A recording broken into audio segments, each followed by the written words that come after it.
este primer módulo vamos a abordar la categoría género entendida desde dos conceptos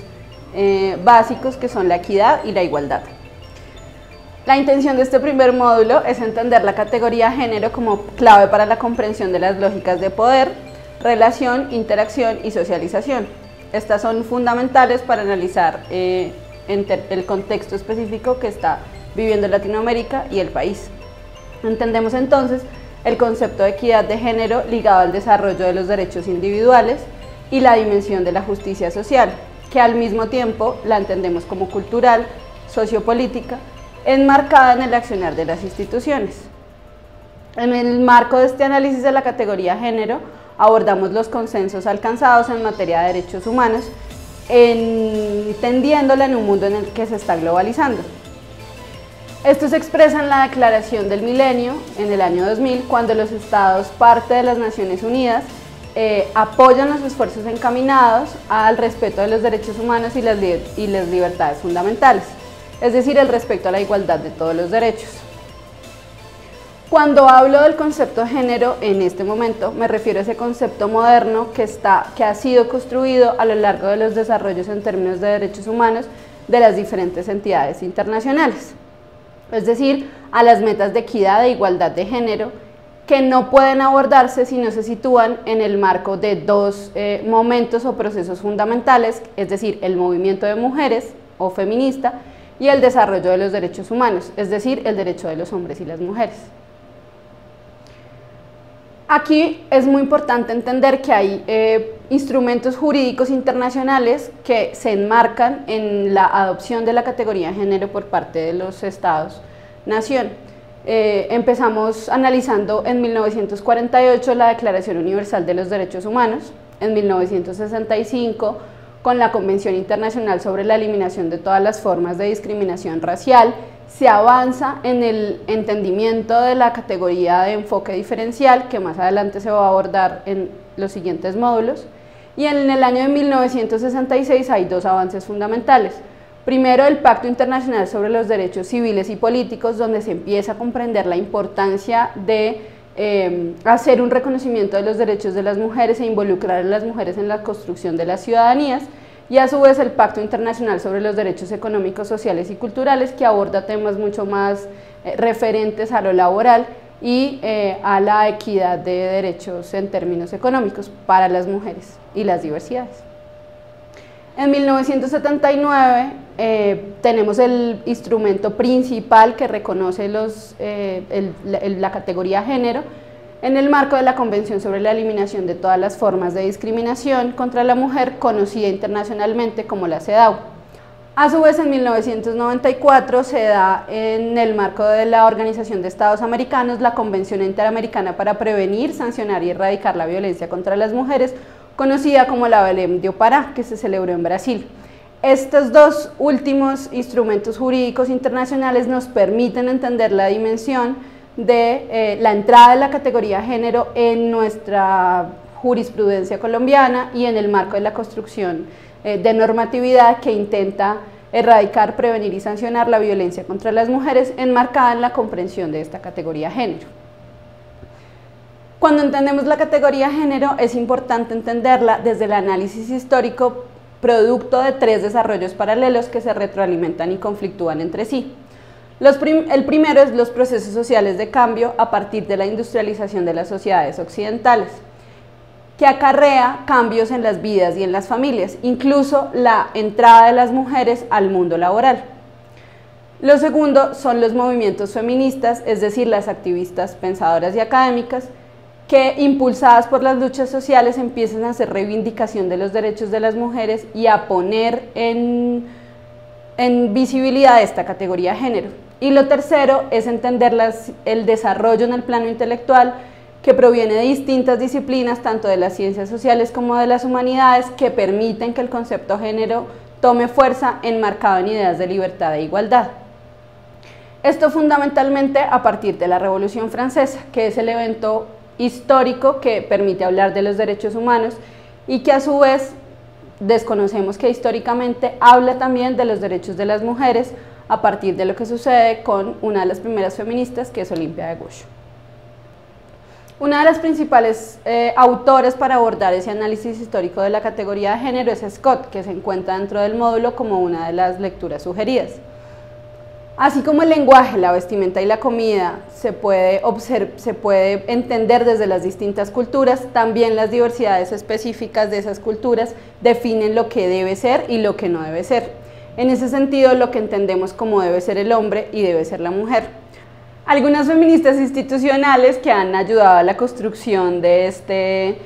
proceso formal de normatividad internacional que explicábamos en el apartado anterior, hablan de que la cultura existe precisamente como nosotros la vemos, la evaluamos y la intentamos organizar en el mundo alrededor de nosotros, incluyendo que eso que vemos es la realidad y entendiendo y organizando desde la diferencia biológica. A partir de ese concepto, entendemos esa diferencia biológica como los cuerpos, la construcción de esos cuerpos, es decir, el sexo. Eso se asocia a la cultura y construye y agrega un conjunto de funciones y roles que se deben asumir en términos de esa construcción biológica.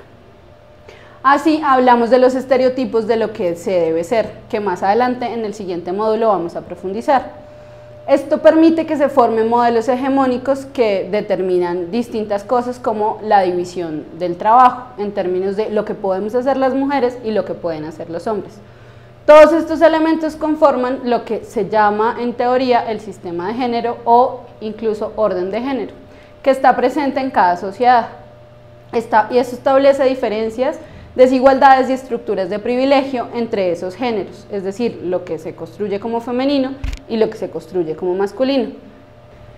El género entonces designa un sistema clasificatorio de representación cultural que nos divide como seres humanos según diferencias sexuales en masculino y en femenino, de modo que a partir de la significación atribuida al cuerpo de hombres y mujeres, estos hombres y estas mujeres están socializados mediante un conjunto de prácticas, estereotipos, roles, normas, actitudes, nociones, valores, patrones, comportamientos y formas de relación vivenciadas, expresadas en unos sistemas o en unas representaciones. Cuando abordábamos el tema de lo hegemónico, es muy importante entenderlo en el marco del modelo occidental, de lo que se llama modelo occidental predominante de la identidad de género, es decir, lo que debe ser. Aquí abordamos tres categorías fundamentales o tres conceptos fundamentales que nos permiten entender esa construcción del género. El primero es los roles de género, el segundo son los estereotipos de género y el tercero son los espacios definidos en el marco de esos roles de género. Cuando hablamos de los roles de género, hablamos de lo que entendemos que está atribuido a las mujeres, es decir, género femenino, y a los hombres, es decir, género masculino. Entonces a las mujeres les hemos atribuido el trabajo reproductivo, el trabajo no remunerado, el ser madres, el ser esposas, es decir, el ser un objeto en razón a otros. Y a los hombres les hemos atribuido el trabajo productivo, el trabajo remunerado, el ser proveedores, es decir, es el ser sujetos para sí. Esto se enmarca en dos espacios definidos. Para las mujeres está la esfera del cuidado, es decir, lo privado, la esfera doméstica. Y para los hombres está el mercado, es decir, la esfera pública, lo que conocemos como cultura. Esto nos genera el análisis del siguiente concepto, que es de los estereotipos. Cuando hablamos de los estereotipos, hablamos de las mujeres, es decir, el género femenino, asociado a la dependencia, a la pasividad, al miedo, a la fragilidad, a la tristeza, al cuidado, al ejercicio de la maternidad, y a los hombres les digamos la independencia, la actividad, la valentía, la fuerza, el poder, la competitividad, la racionalidad. Y esto lo que genera es que precisamente los hombres no puedan asumir roles de cuidado en términos de esos estereotipos y de ese mundo hegemónico, y las mujeres, a pesar de haber entrado a ese mundo de lo público, es decir, el mercado laboral o el ejercicio de nuestros derechos ciudadanos, pues sigamos siendo restringidas o sigamos teniendo ciertos condicionamientos en términos de lo que para nosotras debe ser. Usamos esta categoría género para designar esas relaciones sociales entre los sexos, es decir, vuelvo y reitero, la forma de denotar esas construcciones culturales, que es una construcción netamente social a partir de la apropiación de esos roles. Como lo aborda Scott, que es una de las principales autoras que vamos a leer en este módulo, el núcleo de la definición de género reposa en la conexión integral entre dos proposiciones: el género como un elemento constitutivo de las relaciones sociales basadas en las diferencias que distinguen los sexos, y el género como una forma primaria que determina las relaciones de poder, es decir, la imposición entre un género y el otro, comprendiendo desde 4 elementos que se interrelacionan. El primero son los símbolos que culturalmente se han construido en términos de lo que son representaciones, que usualmente son contradictorias, como en la religión católica o cristiana Eva y María, o símbolos de la mujer tradicional cristiana occidental, pero también en símbolos como lo que es la luz y la oscuridad, la purificación y la contaminación, o la inocencia y la corrupción. El segundo son los conceptos normativos que ligan a esos símbolos a ciertas instituciones, es decir, la religión, la educación, la moral y otras instituciones y otros símbolos que conocemos dentro de nuestra sociedad. Y el tercero es la noción política que liga esos símbolos a unas instituciones, es decir, organizaciones sociales como la familia, el Estado, la misma iglesia. Y finalmente, un aspecto que ella aún está de alguna manera fortaleciendo, que es la identidad subjetiva, que retoma de los planteamientos de la antropóloga Gayle Rubin sobre la reproducción del género, es decir, la transformación de la sexualidad biológica de los individuos a medida de que van entrando en esa cultura que determina lo que se debe ser y lo que no se debe ser. Entonces vamos a abordar el concepto de equidad de género entendido como el cruce de otras categorías. Para entender la equidad de género hay que hablar de la diferenciación social, de la etnia, de la raza, de la clase social, de la generación, es decir, de la edad, de la ubicación dentro del orden global, es decir, de los asuntos geográficos, y esto implica que se haga un número significativo de cruces posibles que permiten de alguna manera articular esas distintas desigualdades sociales y que nos lleva a entender ese orden social construido dimensionando nuestra cultura latinoamericana,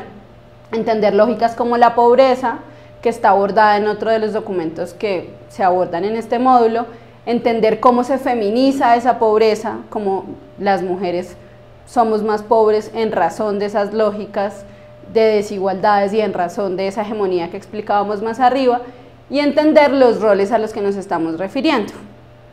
Entendemos así el concepto de diferencia, ligado a 4 temas fundamentales: las diferencias entre los hombres y las mujeres, es decir, las relaciones entre los géneros;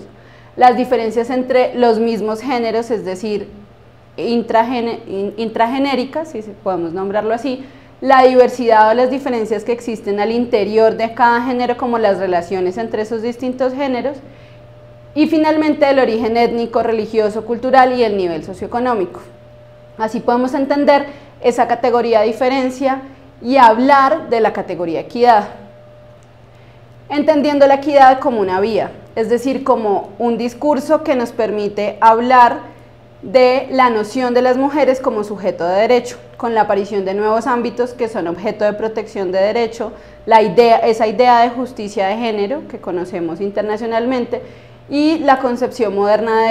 de personas en términos de la ciudadanía,